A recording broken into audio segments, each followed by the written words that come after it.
La Reine des Neiges, d'après Andersen, adapté par Anne Royer et illustré par Anne Crécy. Il était une fois un garçon nommé Kay et une fille appelée Gerda. Ils étaient seulement voisins, mais ils s'aimaient comme un frère et une sœur, et leur plus grand plaisir était de jouer à l'ombre des rosiers. Un jour, un méchant sorcier fabriqua un miroir maléfique, dans lequel tout ce qui se reflétait de beau devenait laid. Alors qu'il s'amusait à voler dans le ciel pour voir paysages et êtres vivants déformés par le miroir, celui-ci lui échappa et s'écrasa au sol en milliards d'éclats. Emportés par le vent, ils vinrent se ficher dans les yeux ou le cœur de ceux qui se trouvaient sur leur passage. Un beau jour d'été, alors que les enfants admiraient les roses, le petit Kay reçut dans l'œil une poussière du miroir. À partir de cet instant, il devint méchant et se mit à détester tout ce qui était beau, en particulier les roses. L'hiver suivant, Kay, abandonnant Gerda, se rendit sur la Grand-Place pour faire de la luge. Il vit arriver un splendide traîneau blanc conduit par une femme enveloppée d'une épaisse fourrure. Il y accrocha discrètement sa luge pour se faire promener, mais l'attelage prit de la vitesse et Kay, effrayé, tenta en vain de s'en détacher.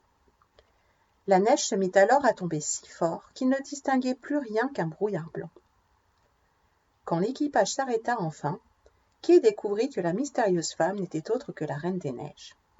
Elle le fit monter auprès d'elle, l'enveloppa dans son manteau et déposa sur son front un baiser glacé.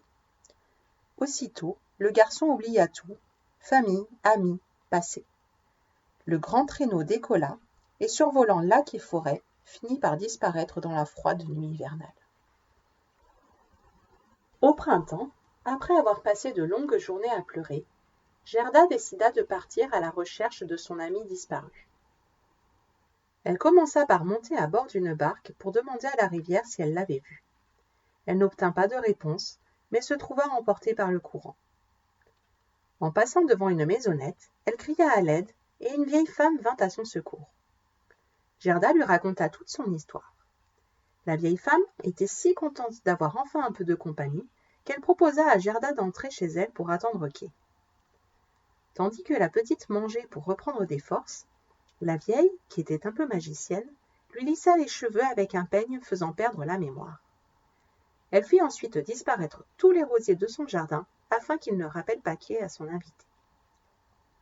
Gerda, ayant oublié pourquoi elle était là, y resta de longs mois. Un jour, la fillette vit une rose que la vieille avait oubliée sur son chapeau. La raison de sa présence dans la maisonnette lui revint aussitôt à l'esprit. Elle fondit en pleurs, et ses larmes, en touchant le sol, firent repousser tous les rosiers. Ces derniers, qu'elle interrogea, lui affirmèrent que Kay n'était pas sous terre, là où séjournent les morts. Rassurée, Gerda décida de poursuivre sa quête. L'hiver arrivait déjà quand Gerda repartit à la recherche de Kay. En chemin, elle rencontra nombre de personnages, parfois effrayants, mais qui, toujours émus par son histoire, l'aidèrent.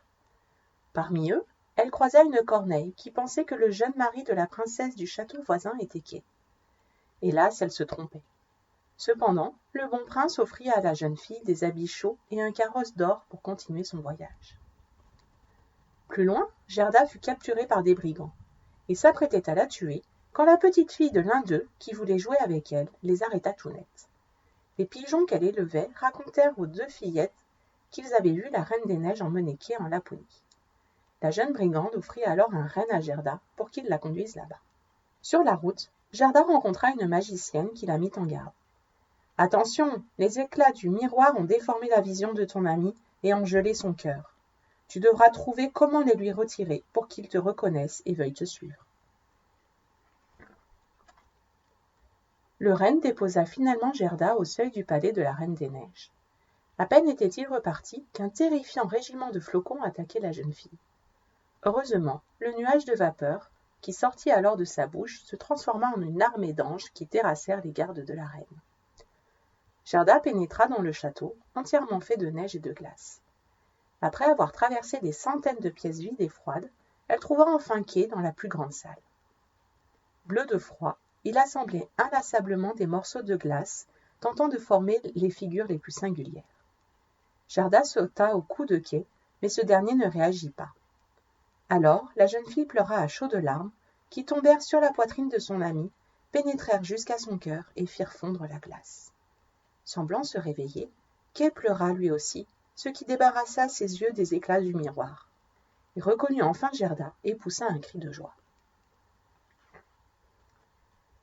Les deux jeunes gens, libres, sortirent du palais, sourire aux lèvres et main dans la main.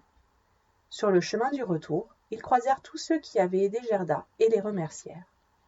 Une fois arrivés chez eux, ils réalisèrent qu'après tout ce temps, ils étaient devenus de grandes personnes. Ils avaient grandi, certes, mais en s'asseyant sous leur cher rosier, ils surent que leur cœur serait, pour toujours, ceux de deux enfants.